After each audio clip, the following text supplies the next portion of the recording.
کو بتائیں کہ وزیر اعظم کی ہدایت پر پہلی مرتبہ قادیانیوں کو قومی اقلیتی کمیشن میں شامل کرنے کی منظوری دی گئی ہے۔ وزارت مذہبی امور کو اقلیتی کمیشن کی تشکیل نو کے لیے ہدایات جاری کر دی گئی۔ چودھری شجاعت کا قادیانیوں کو سرکاری کمیشن میں شامل کرنے کی کوششوں پر اظہار تشویش سامنے آیا۔ کہا، موجودہ نازک حالات میں قادیانیت کا پنڈورا باکس کھولنا ناقابل فہم ہے۔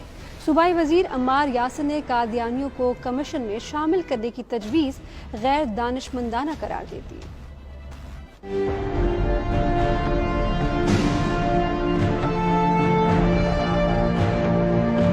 وزیر اعظم کی ہدایت پر ملکی تاریخ کا بڑا اقدام، پہلی مرتبہ قادیانیوں کو قومی اقلیتی کمیشن میں شامل کرنے کا فیصلہ۔ وفاقی حکومت نے قادیانیوں کو بطور غیر مسلم کمیشن میں شامل کرنے کی منظوری دے دی۔ کابینہ اجلاس میں مذہبی امور ڈویژن نے اقلیتی کمیشن کی تشکیل نو پر بریفنگ دیتے ہوئے کہا، نظر ثانی شدہ TROs ترتیب دے دیے ہیں، جس کے مطابق کمیشن کے آفیشل ممبرز کی کل تعداد 7 جبکہ نان آفیشل ممبران کی تعداد 8 ہوگی۔ نان آفیشل مسلم ممبران میں مولانا سید محمد عبدالکبیر آزاد اور مفتی گلزار احمد نعیمی شامل ہیں۔ ہندو، سکھ، پارسی اور کیلاشی برادری کے ممبران بھی کمیشن میں شامل کیے گئے۔ اجلاس کے دوران ارکان نے کمیشن کی حیثیت پر تحفظات کا اظہار کیا، جبکہ کمیشن کو معنی خیز بنانے اور اس کی خود مختاری کے لیے اقلیتی برادری کی نمائندگی کو بڑھانا ضروری قرار دیا۔ تجویز دی گئی کہ قومی اقلیتی کمیشن کا سربراہ بھی اقلیتی ممبران میں سے بنایا جائے۔ کابینہ نے مذہبی امور ڈویژن کی سمری کی اصولی منظوری دیتے ہوئے قادیانیوں کے ممبران کو کمیشن میں شامل کرنے کی ہدایت کر دی۔